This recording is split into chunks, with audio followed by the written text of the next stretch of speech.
अस्सलाम वालेकुम एवरीवन। आज हम बात करेंगे हज़रत सुलेमान अलैहिस्सलाम के ऊपर। ये हमारी पूरी सीरीज़ चल रही है जिसमें हमने पहले बात की तमाम रसूलों की बात की और अभी हम बनी इसराइल को डिस्कस कर रहे हैं। हमने लास्ट वीडियो में हज़रत मूसा अलैहिस्सलाम को डिस्कस किया था, उसके बाद हज़रत दाऊद अलैहिस्सलाम को डिस्कस किया था। आज हम हज़रत सुलेमान अलैहिस्सलाम को डिस्कस करेंगे और डिस्कस करने से पहले थोड़ा-सा मैं आपको बर्ड्स आई व्यू दूँगा कि पिछली वीडियो में हमने क्या डिस्कस किया था और बेसिकली चल क्या रहा है। बनी इसराइल को डिस्कस कर रहे थे। बनी इसराइल याकूब अलैहिस्सलाम के दौर में तो फ़लस्तीन के अंदर होते हैं, फिर वो आ जाते हैं इजिप्ट में हज़रत यूसुफ़ अलैहिस्सलाम के पास। वहाँ पर बाद में जो है फ़िरौन की हुकूमत आ जाती है, वो बड़ा परेशान करता है बनी इसराइल को। हज़रत मूसा अलैहिस्सलाम आते हैं, अपनी कौम को वहाँ से आज़ाद कराते हैं और फिर सिनाई पेनिनसुला क्रॉस करके जैसे ही वो जाते हैं फ़लस्तीन के पास, तो उनकी कौम जो है वो रिफ्यूज़ कर देती है कि जी हमने जंग नहीं करनी, हमने लड़ाई नहीं करनी और हम फ़लस्तीन के अंदर एंटर नहीं हो रहे। तो वो 40 साल विल्डरनेस में रहते हैं। उसके बाद जोशुआ बिन नून आते हैं, हज़रत मूसा अलैहिस्सलाम की डेथ हो जाती है। जोशुआ बिन नून आते हैं नेक्स्ट नबी, उसके बाद जो है शमूएल अलैहिस्सलाम आते हैं। जोशुआ बिन नून की सुपरविज़न के अंडर वो दोबारा फ़लस्तीन के अंदर एंटर होते हैं, बनी इसराइल वाले। उसके बाद शमूएल अलैहिस्सलाम आते हैं, उनके फॉलोअर। और उसके बाद तालूत आते हैं जो कि किंग होते हैं, जो कि अल्लाह के नबी नहीं होते, किंग होते हैं।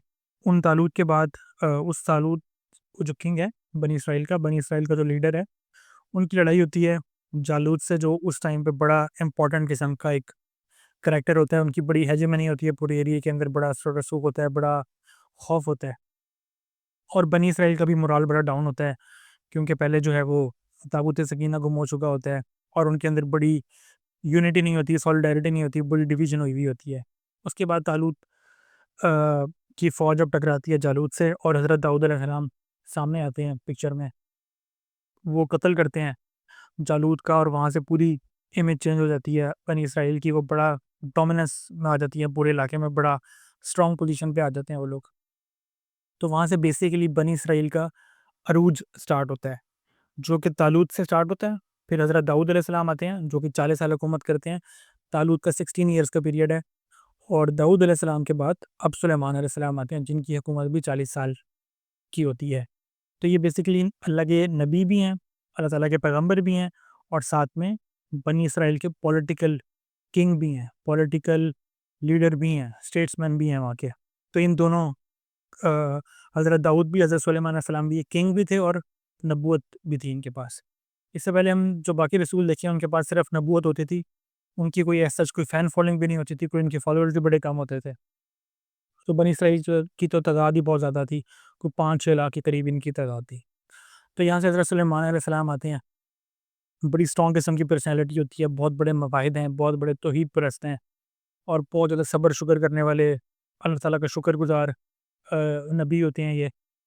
और अल्लाह ताला इनको बड़ी अज़ीम शान किस्म की हुकूमत देते हैं और इनका सूरह नमल के अंदर और सूरह स्वाद के अंदर बहुत डिटेल से इनको डिस्कस किया गया है। इनकी भी 40 साल हुकूमत होती है। तो इनको हम डिस्कस करते हैं। सबसे पहले तो इनके हम आपको पता ही है हज़रत दाऊद अलैहिस्सलाम के सक्सेसर हैं, उनके बेटे हैं और इनके 40 साल की हुकूमत है। अभी हम इनकी पहले बेसिकली हुकूमत देखते हैं कि हुकूमत किस तरह की है। हुकूमत कह लें या आप इनके मिरेकल्स की कह लें जो अल्लाह ताला ने इनको नवाज़े हैं। तो इसमें कुरान कहता है कि इनकी एक तो हवाओं के ऊपर भी इनकी हुकूमत थी, हवा इनकी मर्ज़ी से चलती थी। हवा के ऊपर भी इनकी हुकूमत कायम थी। फिर जानवरों, परिंदों के ऊपर भी इनकी हुकूमत थी। वो इनसे कम्युनिकेट कर सकते थे, उनकी लैंग्वेज को अंडरस्टैंड करते थे और वो उनके अंडर में ही होते थे, जो जानवर हैं या परिंदे हैं। इसके अलावा इनकी हुकूमत होती है जिन्नों के ऊपर भी। जिन भी इनसे कम्युनिकेट भी कर सकते हैं जिन्नों के साथ और उनको ऑर्डर भी दे सकते हैं किसी कोई भी काम करवाने के लिए। इनफैक्ट बहुत सारे जो मोनूमेंट्स बनते हैं उस टाइम पे, या टेंपल ऑफ सोलोमन बनता है, आगे जाके हम डिस्कस करेंगे। उसमें भी जिन्नों का बड़ा रोल था, क्योंकि वो सुलेमान अलैहिस्सलाम के अंडर रहते थे, उनकी हुकूमत थी। इसके अलावा बनी इसराइल के तो लीडर थे ही थे वो, किंग भी थे और नबी भी थे। तो ये बड़ी एक्स्ट्राऑर्डिनरी किस्म की इनकी गवर्नमेंट होती है, इनकी हुकूमत होती है हज़रत सुलेमान अलैहिस्सलाम की। तो इसमें जो सूरह नमल है उसमें एक बड़ा ज़बरदस्त किस्म का वाक़या अल्लाह ताला ने मेंशन किया है हज़रत सुलेमान अलैहिस्सलाम से रिलेटेड, कि एक दफ़ा इनकी कैबिनेट मीटिंग चल रही होती है, जिसमें तमाम उनके जो हुकूमत है उसके बड़े-बड़े लोग बैठे होते हैं, बड़े-बड़े मिनिस्टर्स बैठे होते हैं और एक बड़ी हाई लेवल मीटिंग चल रही होती है। तो उस टाइम पे एक बर्ड है हुदहुद, जो परिंदा है, वो बेसिकली बड़ी एक स्ट्रॉन्ग पोजीशन में होता है उनकी, आप कह लें उनकी फ़ौज के अंदर या उनकी एयर फ़ोर्स के अंदर। कोई भी हवाई काम होते थे, जो जैसे डिस्कस किया पहले कि उनकी परिंदों के ऊपर भी हुकूमत थी। वो जो परिंदों का एक तरह से लीडर था, वो हुदहुद था। तो वो सारी मीटिंग हो रही होती है और उस मीटिंग में हुदहुद प्रेज़ेंट नहीं होता, वो कहीं गया हुआ होता है। बाकी जन्नात भी होते हैं, लोग भी होते हैं, तो डिस्कशन चल रही होती है। तो हज़रत सुलेमान अलैहिस्सलाम वहाँ पे बड़ी नाराज़गी का इज़हार करती हैं। ये बेसिकली सारा सूरह नमल में लिखा हुआ है। वो बड़ी नाराज़गी का इज़हार करती हैं हज़रत सुलेमान अलैहिस्सलाम, और वो कहते हैं वो हुदहुद आज क्यों नहीं आया? आज तो बड़ी इंपॉर्टेंट मीटिंग है, और अगर उसने अपनी मौजूदगी की यहाँ पर मौजूदगी की कोई सही वैलिड या कोई लॉजिकल एक्सप्लेनेशन नहीं दी, तो आज मैं उसको या तो सज़ा दूँगा या फिर मैं उसका कत्ल ही कर दूँगा। इतना ज़्यादा वो फ़्यूरियस होते हैं हज़रत सुलेमान अलैहिस्सलाम उस बर्ड के ऊपर, परिंदे के ऊपर, हुदहुद के ऊपर। तो इतने में हुदहुद आता है उनके उस मीटिंग रूम में, और वो कहता है मैं आज आपको वो जो है ख़बर देने वाला हूँ जो आपके इल्म में भी नहीं होगा। तो वो बताते हैं कि क्या ख़बर है? तो वो बताता है कि मैं यमन के इलाके से आ रहा हूँ। ये इस टाइम फ़लस्तीन में बैठे हैं, और वो कहते हैं मैं यमन से आ रहा हूँ, और वो वहाँ पर मैंने एक ऐसी हुकूमत देखी है जो मैंने आज से पहले कभी ज़मीन पे मैंने कभी इस तरह की हुकूमत नहीं देखी, कि एक कौम है कौम सबा, और उसके ऊपर एक मलका है, मलका सबा या मलका बिल्कीस, कुछ भी आप कह सकते हैं। उसकी मैंने हुकूमत देखी है कि बड़ी ज़बरदस्त शानदार किस्म की हुकूमत है। लेकिन वो अल्लाह ताला को एक नहीं मानते, अल्लाह ताला को एक नहीं मानते, बुत परस्तिश करते हैं, और साथ में सूरज की भी परस्तिश करते होते हैं वो। और वो कहता है कि मैंने जो उनका तख्त देखा है, जिस पे वो बैठती हैं, जिस थ्रोन के ऊपर, वो भी बड़ा अज़ीम ओ शान का, मैंने आज से पहले उस तरह का थ्रोन या तख्त मैंने कभी नहीं देखा आज तक। तो हज़रत सुलेमान अलैहिस्सलाम कहते हैं, मैं तुम्हारी इस न्यूज़ को वेरीफ़ाई करूँगा कि ये तुम सच कह रहे हो या गलत कह रहे हो, कि वो वाक़ई में तौहीद परस्त हैं, या वो जो है शिर्क करने वाले लोग हैं और सूरज की परस्तिश करने वाले लोग हैं। तो इसको वेरीफ़ाई करने के लिए हज़रत सुलेमान अलैहिस्सलाम एक लेटर लिखते हैं। बड़ा शॉर्ट सा, बड़ा ब्रीफ कंसाइज़ किस्म का लेटर होता है।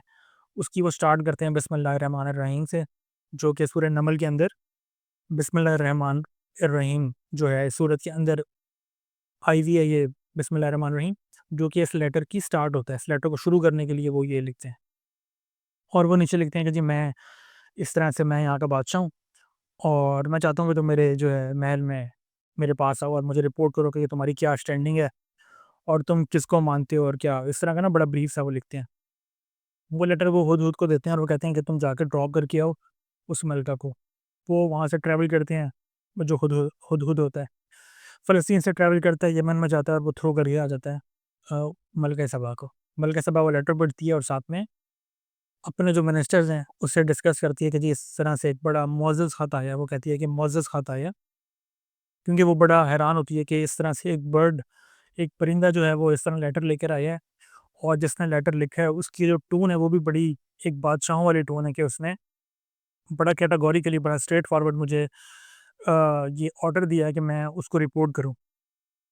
तो वो समझती है कि कोई लीडर होगा, कोई बादशाह होगा आस-पास के इलाके में, जिसकी हुकूमत आई होगी नई-नई, और वो शायद चाहता है कि हम उसे कोई रिवॉर्ड दें, कुछ सोना-चांदी, कोई ज़ेवरात वगैरह दें, ताकि वो अपनी नीड्स वगैरह पूरी कर सके, या वो हम पर अटैक करना चाहता है ताकि वो हमारी हुकूमत को ओवरटेक कर सके। तो वो ये समझती हैं, और साथ में वो बहुत सारा जो है सामान वगैरह इकट्ठा करती हैं, इस तरह के सोना-चांदी, और वो रवाना कर देती हैं हज़रत सुलेमान अलैहिस्सलाम की तरफ। और वो कहती हैं, समझती हैं कि जी ये सोना-चांदी देने से वो शायद चुप हो जाएँगे, या वो मामला ख़त्म हो जाएगा। और इसके बाद वो अपने मिनिस्टर से कहती हैं कि तुम्हें पता है, जब कोई हुकूमत दूसरी हुकूमत को ओवरटेक करती है, तो वो उसकी जो एलीट होती है उसके साथ क्या सलूक करते होते हैं। वो तो उनको बड़ा ज़लील-ओ-ख़्वार करते हैं, जब एक हुकूमत दूसरी हुकूमत को ओवरटेक करती है। खैर वो अपने मिनिस्टर से डिस्कस करती है वो औरत मलका सबा, और वो अपने कुछ मिनिस्टर्स के साथ रवाना हो जाती हैं फ़लस्तीन की तरफ हज़रत सुलेमान अलैहिस्सलाम से मुलाकात करने के लिए। अब वो यमन में है, बिल्कुल साउथ में, और हज़रत सुलेमान अलैहिस्सलाम फ़लस्तीन में बैठे हैं, तो ऑब्वियसली बड़ा लंबा सफ़र है, कोई 2-3 हज़ार किलोमीटर का, और उसमें कुछ टाइम लगता होता है। तो ऑन दी अदर हैंड एक एक दिन दोबारा मीटिंग हो रही होती है हज़रत सुलेमान अलैहिस्सलाम की, और वो उनको ख़बर पहुंच जाती है कि जी वो इस तरह से जो मलका है वो वापस आ रही है उनसे मिलने के लिए। और देखते हैं फिर क्या मामलात होते हैं। तो उस टाइम पे सुलेमान अलैहिस्सलाम कहते हैं कि वो जो उसका तख्त है, तो में से कोई ऐसा शख्स है, कोई ऐसा बंदा है जो वो तख्त मेरे पास लेकर आ सके। तो सूरह नमल में लिखा है कि एक पढ़ा लिखा शख्स, एक एक पढ़ा लिखा शख्स होता है वहाँ पे, या किताब का फॉलोअर, मे बी तौरात या ज़बूर का कोई फॉलोअर, कोई बहुत बड़ा फॉलोअर या बहुत बड़ा कोई स्कॉलर। एक तो वो उस मीटिंग में होते हैं और दूसरा एक जिन होता है। तो वो जो जिन होता है वो कहता है कि इस मीटिंग को ख़त्म होने से पहले-पहले अगर आप मुझे अलाउ करते हैं तो मैं वहाँ से यमन से वो तख्त उठाऊँगा जो इतना बड़ा मैसिव किस्म का प्रोटेस्ट है जो हुदहुद ने बताया था। वो कहता है कि मैं वो तख्त वहाँ से उठाऊँगा, वो थ्रोन वहाँ से उठाऊँगा यमन से, और इस मीटिंग ख़त्म होने से पहले-पहले जो भी जितने भी आवर्स की मीटिंग है, 2-3 घंटे या 4 घंटे, वो मीटिंग ख़त्म करने से पहले मैं आपके पास फ़लस्तीन में आपकी नज़रों के सामने वो तख्त मैं हाज़िर कर सकता हूँ। तो वो जो दूसरा पढ़ा लिखा शख्स होता है जिसको कुरान मजीद ने मेंशन किया है कि वो बड़ा इल्म वाला शख्स होता है। तो वो हज़रत सुलेमान अलैहिस्सलाम से कहता है कि मैं पलक झपकने का जितना टाइम होता है, उस टाइम में मैं वो थ्रोन वहाँ से उठा के, यमन से उठा के इधर फ़लस्तीन में आपके पास लेकर आ सकता हूँ। और वो फ़ौरन से within 1 second, within iota of second वो उठाता है थ्रोन वहाँ से और वो लेकर सामने पेश कर देता है हज़रत सुलेमान अलैहिस्सलाम के सामने, जो कितने मैसिव किस्म का होता है। कि बेसिकली उनकी आप अंदाज़ा लगाएँ कितनी स्ट्रॉन्ग किस्म की गवर्नमेंट होती है और कितने स्ट्रॉन्ग और इन्फ्लुएंशियल किस्म के लोग होते हैं हज़रत सुलेमान अलैहिस्सलाम की हुकूमत के अंडर, उनके अंडर कितने स्ट्रॉन्ग किस्म के लोग होते हैं। तो जैसे ही वो तख्त सामने आता है, वो बड़ा अज़ीम शान किस्म का तख्त होता है। तो हज़रत सुलेमान अलैहिस्सलाम उस तख्त को देखते हैं और वो कहते हैं, हाज़ा मिन फ़ज़्ल रब्बी, हाज़ा मिन फ़ज़्ल रब्बी, ये तो मेरे रब का फ़ज़ल है। और इतने में कुछ टाइम बाद जो है मलका सबा या मलका बिल्किस वो उस उनकी उनके उस महल में आती है और वो पहचान जाती है कि ये तो मेरा ही जो है तख्त है मेरा ये। तो वो जाके बड़ी इम्प्रेस होती है कि यार बड़े कोई स्ट्रॉन्ग और बड़े इन्फ्लुएंशियल किस्म के लोग हैं कि इन्होंने तख्त भी उठा के वहाँ पर लेकर आ गए हैं, और जिस तरह से इन्होंने बर्ड हुदहुद के थ्रू मुझे लेटर भेजा है। और जब उनकी वैसे भी उनकी टेरिटरी में एंटर होती है तो वो बड़ी हैरान परेशान हो जाती है। और फिर हज़रत सुलेमान अलैहिस्सलाम जो हैं वो उसको विज़िट करवाते हैं अपने महल का। वहाँ पे वो कहते हैं कि एक जगह पे एक बड़ा-सा कमरा होता है या बरामदा होता है जहाँ पर अ, टाइल्स लगी होती हैं, और वो टाइल्स में इस या शीशे लगे होते हैं और उसमें इस तरह का रिफ्लेक्शन आ रहा होता है, वो लग रहा होता है कि जैसे कोई नदी या कोई जो है ना पानी है, ये स्विमिंग पूल टाइप की कोई चीज़ है। तो वो अपना जो उन्होंने जो भी ड्रेस पहना होता है मलका ने, वो थोड़ा-सा उठाती है ताकि पानी से बच सकें, तो उसको बाद में पता लगता है कि ये तो जो हैं, ये तो शीशे लगे हुए हैं या कोई टाइल या कोई मार्बल लगा हुआ है। तो वो बहुत ज़्यादा इम्प्रेस होती है और वो वहाँ पर हज़रत सुलेमान अलैहिस्सलाम उसको दावत देते हैं कि जी आप अल्लाह ताला की वरदानियत तो कबूल करें, अल्लाह ताला को एक मानें और जो है ये बुत परस्ती छोड़ दें और ये सूरज की परस्ती छोड़ दें। तो वो उसी टाइम पे ये डिसाइड करती हैं कि जो बुत परस्ती है गलत है, और वो अल्लाह को एक मानती हैं और जो है ना अल्लाह को वाहदहू ला शरीक मानना शुरू कर देती हैं और बुत परस्ती छोड़ देती हैं। तो ये एक वाक़या जो बड़ा ज़बरदस्त किस्म का मेंशन हुआ है सूरह नमल के अंदर, ये मुझे पर्सनली बड़ा पसंद है क्योंकि इसमें ये जो वर्ड है ना, हाज़ा मिन फ़ज़्ल रब्बी, ये मुझे पर्सनली बहुत ज़्यादा, मैं इसको बड़ा लाइक करता हूँ। क्योंकि हम देखते हैं अपने आस-पास अपनी सराउंडिंग के अंदर कि बहुत सारे लोग होते हैं जिसको अल्लाह ताला बहुत सारी नेमतें नवाज़ते हैं, नवाज़ा होता है। या कुछ लोग होते हैं जिनके एग्ज़ाम्स बड़ी जल्दी क्लियर कर लेते हैं, कोई एग्ज़ाम हो, या बड़ी जल्दी उनके पास सक्सेस आ जाती है, बहुत अच्छी जॉब मिल जाती है, या उनका बिज़नेस बड़ी जल्दी क्लिक कर जाता है। तो जब आप इस तरह की चीज़ देखें तो आप ये कहा करें कि हाज़ा मिन फ़ज़्ल रब्बी, कि ये तो अल्लाह का फ़ज़ल है, जो अल्लाह ताला ने उस शख़्स को वो चीज़ दी है। उसमें बंदे का कमाल नहीं है। ऑब्वियसली बंदे की भी मेहनत होती है, लेकिन बंदे की मेहनत से भी ज़्यादा अल्लाह ताला का करम होता है, अल्लाह ताला का फ़ज़ल होता है, जो अल्लाह ताला उस बंदे को, किसी भी बंदे को या किसी भी शख़्स को कोई चीज़ से नवाज़ते हैं। आपने अक्सर देखा होगा दुकानों के बाहर या गाड़ियों के बाहर, गाड़ियों की नंबर प्लेट पे या घरों के बाहर लिखा होता है हाज़ा मिन फ़ज़्ल रब्बी। तो ये बड़ा अच्छा वर्ड है, इसको डेली लाइफ़ में यूज़ करना चाहिए। अगर आप किसी चीज़ से इम्प्रेस होते हैं, किसी की घर से, किसी की गाड़ी से या किसी की सक्सेस से, तो आपको ये वर्ड ज़रूर यूज़ करना चाहिए कि हाज़ा मिन फ़ज़्ल रब्बी, ये अल्लाह ताला का फ़ज़ल है इस शख़्स के ऊपर। यहाँ से आपकी मतलब आपका अल्लाह ताला पे ईमान भी बढ़ेगा और आप का स्ट्रॉन्ग बिलीव हो जाएगा अल्लाह ताला की वहदानियत के ऊपर कि हर चीज़ जो है वो अल्लाह ताला के इज़्न से हो रही है। तो ये एक इवेंट है जो सूरह नमल के अंदर लिखा हुआ है। इसके अलावा एक और होता है कि हज़रत सुलेमान अलैहिस्सलाम की जो हुकूमत होती है वो चींटियों के ऊपर भी हुकूमत होती है। तो एक दफ़ा वो ट्रैवल कर रहे होते हैं और चूंटियाँ काफ़ी सारी चूंटियाँ होती हैं उनका एक, तो वो अपनी बाकी चूंटियों को बताती है कि यहाँ से सुलेमान अलैहिस्सलाम का जो काफ़िला है वो गुज़रने वाला है, लिहाज़ा तुम अपने-अपने बिलों के अंदर चले जाओ। तो ये बात जो है अल्लाह ताला वही के ज़रिए हज़रत सुलेमान अलैहिस्सलाम को बताते हैं और हज़रत सुलेमान अलैहिस्सलाम उससे मुस्कुराते भी हैं और वो कोशिश करते हैं, वहाँ से अवॉइड करते हैं और अवॉइड करते हुए वहाँ से गुज़र जाते हैं। तो ये एक वाक़या है जिसमें अल्लाह ताला ये बताने की कोशिश कर रहे हैं कि वो इतने ज़्यादा जस्टिस किस्म के रूलर हैं कि वो इवन कि चूंटियों का भी वो ख़्याल रख रहे हैं कि कोई चूंटी भी उनके काफ़िले की वज़ह से डिस्ट्रॉय ना हो जाए। तो ये एक वाक़या है। फिर पिछली वीडियो में डिस्कस किया था कि हज़रत दाऊद अलैहिस्सलाम बहुत ही ज़्यादा जस्टिस किस्म के रूलर होते हैं, बड़े विज़डम वाले होते हैं। सिमिलरली जो हज़रत सुलेमान अलैहिस्सलाम है, ये भी बहुत ज़्यादा जस्टिस पसंद, बड़े इंसाफ पसंद और बड़े विज़डम वाले होते हैं। तो एक और जो स्टोरी है, एक और इवेंट, स्टोरी तो नहीं, इवेंट मेंशन किया गया है कुरान में कि 2 ख़वातीन होती हैं और वो हज़रत सुलेमान अलैहिस्सलाम के पास आती हैं और वो कहती हैं ये जो बच्चा है, अभी बच्चा उनके पास होता है और वो एक औरत कहती है ये बच्चा मेरा है, दूसरी औरत कहती है ये बच्चा मेरा है। दोनों के दरमियान कॉन्फ्लिक्ट होता है। जब मामला हज़रत सुलेमान अलैहिस्सलाम के पास पहुँचता है, तो वो बड़ी हिकमत के साथ, बड़ी विज़डम के साथ उसको टैकल करते हैं, उसको काउंटर करते हैं और वो कहते हैं, "मुझे एक तलवार ला के दो, मैं इस बच्चे को तलवार मारूँगा और आधा बच्चा जो है वो एक औरत रख ले और आधा बच्चा जो है वो दूसरी औरत रख ले।" क्योंकि ऑब्वियसली एक औरत झूठ बोल रही होती है और एक सच्ची होती है। तो जब वो ये अनाउंस करते हैं कि जी तलवार लेकर और मैं तलवार से इसके 2 टुकड़े कर दूँगा, जो उसकी रियल मदर होती है, उसको फ़ौरन से रहम आता है और वो कहती है कि जी नहीं, आप इसको कत्ल मत करें, ये जो बच्चा है आप इसको दूसरी औरत को दे दें। और इस तरह से वो कहती है कि आप दूसरी औरत को ये बच्चा दे दें। तो वहाँ से हज़रत सुलेमान अलैहिस्सलाम कहते हैं ये जो बच्चा है वो इसी औरत का है, क्योंकि ये इसकी रियल मदर है और कभी भी एक जो माँ है, सगी माँ, वो कभी भी ये नहीं चाहेगी कि उसका बच्चा जो है वो उसके साथ इस तरह का ज़ुल्म हो या उसको इस तरह से मारा जाए। तो यहाँ से आप उनकी स्मार्टनेस का या उनकी विज़डम का पता लगता है, उनके जस्टिस होने का पता लगता है। तो एक तो ये एग्ज़ाम्पल है। एक और एग्ज़ाम्पल है जो लास्ट वीडियो में डिस्कस की थी, वो दाऊद अलैहिस्सलाम से भी रिलेटेड है और वो सुलेमान अलैहिस्सलाम से भी रिलेटेड है।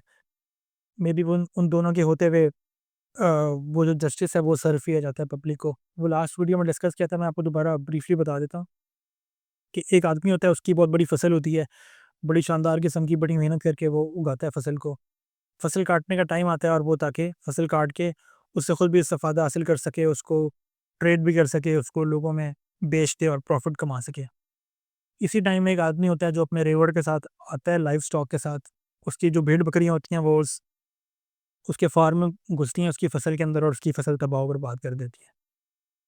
तो वो जो आदमी होता है जिसकी फसल होती है वो कहता है जी मुझे कंपनसेशन चाहिए, और वो जो दूसरा आदमी होता है जिसकी भेड़-बकरियाँ होती हैं वो कहता है बताओ जी मैं आपको कैसे कंपनसेट करूँ, आपका इतना नुकसान हो गया है।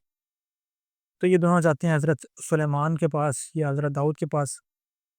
होते हज़रत दाऊद अलैहिस्सलाम है उस टाइम हुकूमत में, लेकिन ये उनको उनके आप कह लें कि एज़ अ मिनिस्टर काम कर रहे होते हैं या एज़ अ ट्रेनिंग चल रही होती है हज़रत सुलेमान अलैहिस्सलाम की। तो मेबी ये दोनों की विज़डम से ये फ़ैसला करते हैं कि कैसे इनको हम जस्टिस सर्व सर्व करें। तो वहाँ पे वो दोनों हज़रत दाऊद भी हज़रत सुलेमान भी डिसाइड करते हैं कि वो जो भेड़-बकरियाँ हैं वो सारी की सारी भेड़-बकरियाँ उस आदमी को दे दी जाएँगी जिसकी वो फसल बर्बाद हुई है। और जिसकी फसल है वो बेसिकली कुछ टाइम के लिए उस आदमी को दे दी जाएगी जिसने वो तबाह बर्बाद किया, ताकि वो उस पे दोबारा कल्टीवेशन करे, उसकी दोबारा देखभाल करे, उसकी रखवाली करे और उसको दोबारा जो है ना वो पहली वाली पोज़ीशन में आ जाए जिस तरह से वो पहले बिल्कुल तैयार हुई हुई थी फसल। और इतने में वो जो दूसरा बंदा जिसकी फसल ख़राब हुई है, वो भेड़-बकरियों से उनके बाय प्रोडक्ट से फ़ायदा उठा सके, उनसे वूल ले सके, इनका गोश्त हासिल कर सके।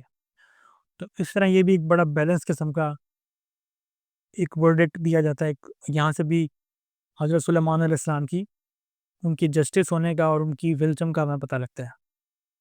तो ये 3-4 वाक़यात हैं जो हज़रत सुलेमान अलैहिस्सलाम से रिलेटेड डिस्कस किए जाते हैं, कुरान मजीद में मेंशन है। इसके अलावा जो एक टेंपल ऑफ सोलोमन है, वो आपने बहुत ज़्यादा सुना होगा, उसका बहुत ज़्यादा ज़िक्र आता है कुरान मजीद में भी, वैसे न्यूज़ में भी बहुत ज़्यादा वो एरिया मीडिया में सर्कुलेट करता रहता है, टेंपल ऑफ सोलोमन या हैकल सुलेमानी। तो ये जो एक टेंपल है, ये एक ऐसी इबादत गाह है जो हज़रत सुलेमान अलैहिस्सलाम ने बनवाना शुरू की थी अपने दौर के अंदर। और उसकी वजह ये थी कि तमाम जो बनी इसराइल के लोग हैं, उनको एक एक कॉमन पॉइंट मिल सके जहाँ पर वो आगे वो अल्लाह ताला की इबादत कर सकें, अल्लाह ताला की वहदानियत का प्रचार कर सकें। तो ये इसका मकसद था पीछे बनवाने का। हज़रत सुलेमान अलैहिस्सलाम की सुपरविज़न के अंडर वो बनना शुरू हो जाए, उसमें इंसान भी होते हैं, जन्नात भी होते हैं, जो कि टेंपल ऑफ सोलोमन बनाते हैं, और वो टेंपल ऑफ सोलोमन बन भी जाता है।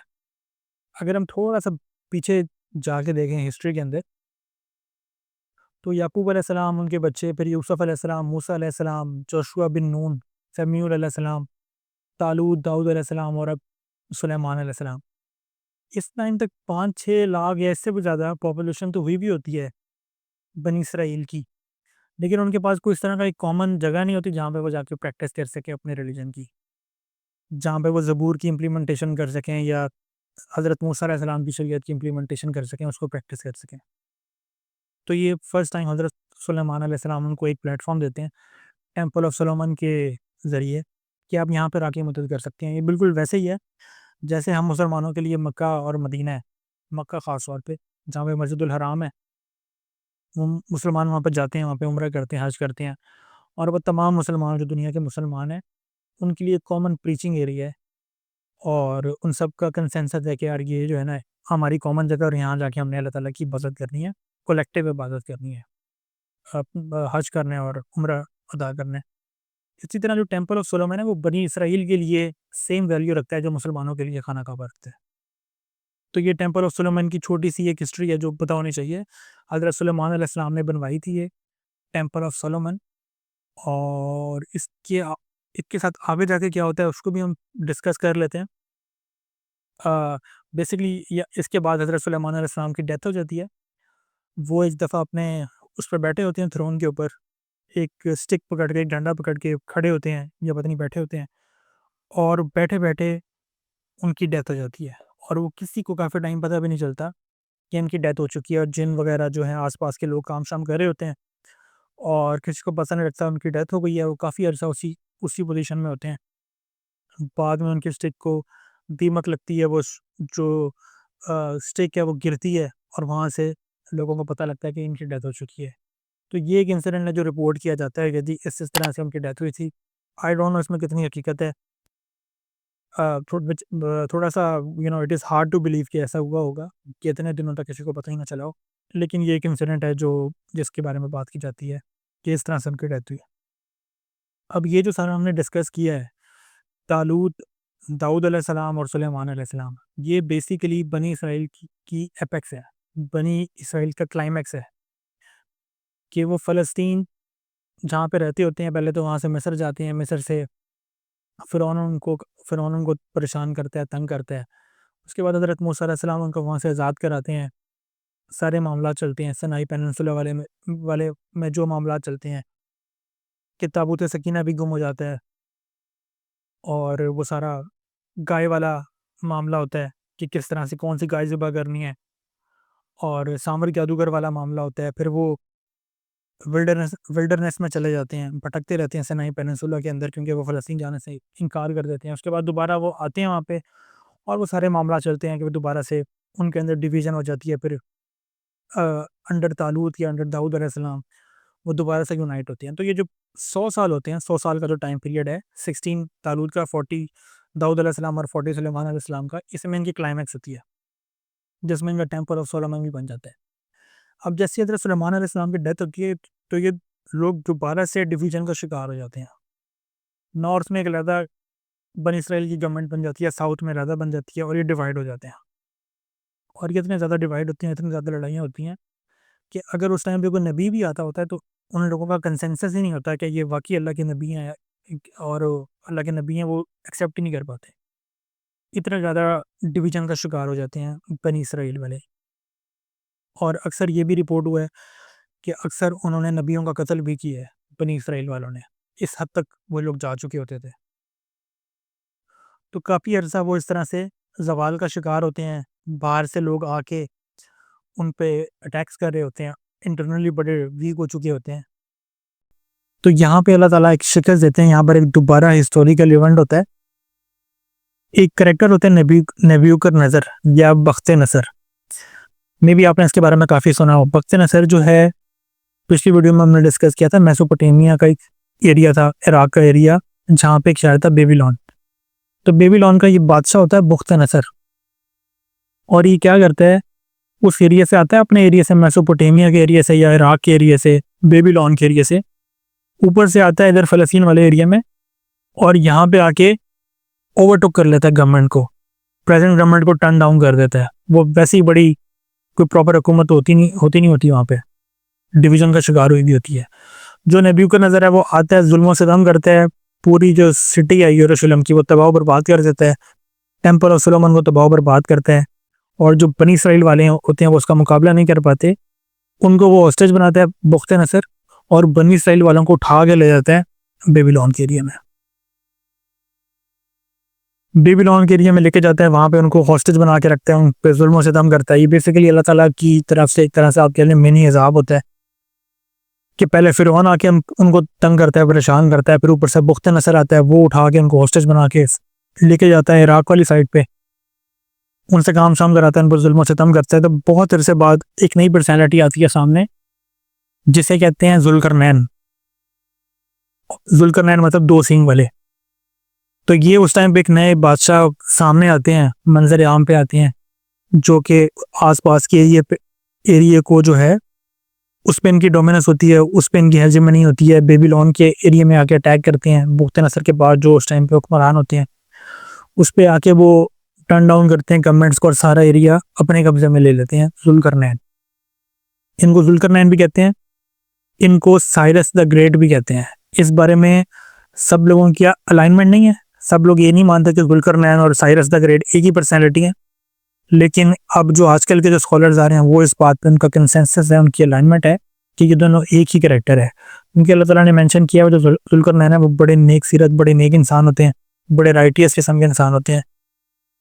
तो कुछ लोग कहते हैं कि ये दोनों एक ही पर्सनैलिटी है, साइरस द ग्रेट और ज़ुल्करनैन ये एक ही पर्सनैलिटी है। कुछ लोग ज़बरदस्ती इस कैरेक्टर को मिलवाने की कोशिश करते हैं विद अलेक्जेंडर द ग्रेट, लेकिन अलेक्जेंडर द ग्रेट इतना राइटियस किस्म का इंसान नहीं होता कि आप उसको ज़ुल्करनैन कह सकें। तो ज़ुल्करनैन का बेसिकली मतलब होता है दो सींग वाला। बेसिकली वो दो वहाँ की जो इम्पोर्टेंट हुकूमतें होती हैं उनको उन पे हुकूमत करते हैं, उन दोनों को एक मिला देते हैं, ईस्ट और वेस्ट को। तो जब ये इस एरिया में आते हैं ज़ुल्करनैन या साइरस द ग्रेट, ये बेबीलोन के जब एरिया में आते हैं और उनको पता लगता है कि जी इस तरह से बहुत सारे लोग हैं जो बेसिकली जिनका बैकग्राउंड तो फ़लस्तीन का, लेकिन वो यहाँ पे हमारे इलाके में रह रहे हैं, तो वो आते हैं और वो कहते हैं कि जी आप लोग वापस जाना चाहते हो अपने एरिया के अंदर? वो कहते हैं जी ज़रूर जाना चाहते हैं वापस। तो जो ज़ुल्करनैन है, साइरस द ग्रेट, वो उनको छोड़ देते हैं, उनको आज़ाद कर देते हैं, और सारे बनी इसराइल वाले दोबारा से मूव करके अपने एरिया में आ जाते हैं फ़लस्तीन के अंदर। तो ये एक इम्पॉर्टेंट बड़ा हिस्टोरिकल एक जो है ना एक हिस्ट्री का इवेंट है कि किस तरह से बख्त-ए-नसर आता है, पहले वो उनको उठा के लेके जाता है, वहाँ पे अटैक करता है यरूशलेम के अंदर, उनको हॉस्टेज बना लेता है। सारा ज़वाल का पीरियड चल रहा होता है ये बनी इसराइल के ऊपर। उसके बाद अल्लाह ताला की फिर बड़ी मेहरबानी होती है, अल्लाह ताला ज़ुल्करनैन को भेजते हैं, उनकी मदद से वो वहाँ से आज़ाद होते हैं और वापस अपने एरिया के अंदर आते होते हैं। तो जो यहूदी हैं या बनी इसराइल वाले हैं, बनी इसराइल वाला कहना चाहिए, जो बनी इसराइल वाले हैं ये बहुत ज़्यादा रिगार्ड करते हैं ज़ुल्करनैन का, साइरस द ग्रेट का, और यहाँ पर आके इनका दोबारा से अरूज स्टार्ट होता है बनी इसराइल वालों का। ये दोबारा से यरूशलेम को दोबारा से आबाद करते हैं। टेम्पल ऑफ सोलोमन जो तबाह हो चुका होता है, बख्त-ए-नसर ने तबाह कर दिया होता है, उसको दोबारा से ये उसकी कंस्ट्रक्शन स्टार्ट करते हैं। तो ये सारा इवेंट होता है। ये इवेंट डायरेक्टली रिलेटेड तो नहीं है सुलेमान अलैहिस्सलाम से, लेकिन ये उनके बाद के कुछ इंपॉर्टेंट इंसिडेंट्स हैं, इवेंट्स हैं जो कि आपको ज़रूर पता होने चाहिए। हम किसी वीडियो में दोबारा डिस्कस करेंगे बनी इसराइल को प्रॉपरली। ये तो हम सुलेमान अलैहिस्सलाम को डिस्कस कर रहे थे या नबियों और रसूलों को डिस्कस कर रहे हैं, लेकिन इसके साथ साथ पूरी बनी इसराइल की जो हिस्ट्री है वो भी साथ साथ कवर होती है। तो हम 1-2 मिनट में दोबारा से इसको अगर ओवरव्यू करें तो आप बनी इसराइल का बेसिकली आप वो देखें, पैटर्न चेक करें कि इब्राहीम अलैहिस्सलाम, इसहाक अलैहिस्सलाम, याकूब अलैहिस्सलाम फ़लस्तीन के अंदर होते हैं, वहाँ से ये जाते हैं इजिप्ट के अंदर, वहाँ पे थोड़ा-सा इनके हालात अच्छे होते हैं, फिर ये क्राइसिस में आ जाते हैं। हज़रत मूसा इनको उठा के लेकर आते हैं, कोशिश करते हैं कि वहाँ पे सेटल डाउन हो जाएँ, ये खुद ही रिफ्यूज़ कर देते हैं, फिर भटकते रहते हैं। फिर इनका अरूज आता है, अज़ीम अज़ीम तरीन नबी आते हैं, दाऊद अलैहिस्सलाम, सुलेमान अलैहिस्सलाम, क्लाइमैक्स पे चले जाते हैं। फिर अंदर इंटरनल लड़ाइयों का शिकार होते हैं और वहाँ से बुख्त-ए-नसर आता है बेबीलोन से, मेसोपोटामिया से, वो आके इन पे कब्ज़ा करता है, इनका टेंपल तबाह बर्बाद कर देता है। उनको होस्टेज बना के ले जाता है। अब ये पहले तो वहाँ पे होस्टेज बने हुए थे मिस्र के अंदर, अब ये होस्टेज बने हुए हैं इराक के अंदर। तो आप ये चेक करें कि इनके अंदर इतनी इंटरनल वीकनेस होती है, हालाँकि इतने बड़े-बड़े नबी और रसूल इनकी कौम से आए हुए होते हैं। बेसिकली उनकी डिसरिस्पेक्ट कर रहे होते हैं नबियों की। हज़रत मूसा अलैहिस्सलाम की इन्होंने इतनी डिसरिस्पेक्ट की है, हम वीडियो में डिस्कस कर चुके हैं। उनको सीरियस ही नहीं लेते थे, उनकी बातों को सीरियस ही नहीं लेते थे। फिर बहुत सारे बाद में जो नबी आए, उनको रिफ्यूट करते रहे कि जो नबी नहीं मानते थे उनको, तो ये नबियों का कत्ल भी किया इन्होंने। तो अल्लाह ताला की फिर बड़ी मेहरबानी होती है। हमने लास्ट वीडियो में डिस्कस किया था कि अल्लाह ताला ने इन्हें बहुत ही ज़्यादा मेहरबानियाँ की हैं इनके ऊपर। अल्लाह ताला की फिर एक मेहरबानी होती है, ब्लेसिंग होती है कि अल्लाह ताला ज़ुल्करनैन को भेजते हैं, साइरस द ग्रेट को, वो फिर आज़ाद करा के इनको छोड़ देते हैं फ़लस्तीन के अंदर। तो यहाँ से इनका दोबारा एक अरूज स्टार्ट होता है। तो ये सारी स्टोरी थी हज़रत सुलेमान अलैहिस्सलाम की या बनी इसराइल वालों की। नेक्स्ट वीडियो में हम आपसे दोबारा मिलेंगे। सी यू नेक्स्ट टाइम।